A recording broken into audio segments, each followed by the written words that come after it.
ఇడ్లీ, దోస, ఉప్మా ఇలాంటివి తింటూ కూడా బరువు ఎలా తగ్గాలో తెలుసుకోవాలనుకుంటున్నారా? ప్రాబ్లం ఇడ్లీ, దోస, ఉప్మాలో లేదు. అది తినే విధానంలో ఉంది. బేసిక్‌గా మనం ఏం చేస్తాము?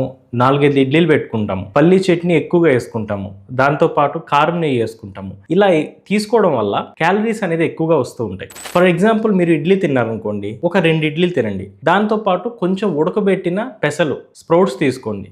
దాంతో పాటు కొంచెం కీరా, క్యారెట్ లాంటివి యాడ్ చేసుకోండి. నెక్స్ట్ ఫర్ ఎగ్జాంపుల్ మీరు దోస తిన్నారనుకోండి. దోస 1 లేదా 2 తినండి. దాంతో పాటు 2 ఎగ్ వైట్స్ తీసుకోండి ఉడకబెట్టినవి. దాంతో పాటు కీరానో, క్యారెటో, జాంకాయ ఇలాంటిది ఏదో ఒకటి తినండి. ఫైనల్‌గా పల్లీ చట్నీ గానీ, టమాటా చట్నీ గానీ కొంచెం పెట్టించుకోండి. లేదా ఉప్మా తినాలనుకోండి. ఉప్మాలో ఎక్కువగా కూరగాయలు వేయండి. దాంతో పాటు సోయా చంక్స్, మీల్ మేకర్స్ అంటారు కదా! అవి కొంచెం వేయండి. లైట్‌గా కారం వేసుకోండి. నెయ్యి చాలా తక్కువగా వాడండి. సో, ఇలా నేను చెప్పినట్టు చేస్తే ఇడ్లీ, దోస, ఉప్మా లాంటివి తింటూ కూడా బరువు తగ్గొచ్చు. దాంతో పాటు మెయింటైన్ చేసుకోవచ్చు. ఇలాంటి వెయిట్ లాస్ రిలేటెడ్ కంటెంట్ కోసం ఇప్పుడే ఫాలో చేయండి, సబ్స్క్రైబ్ చేయండి.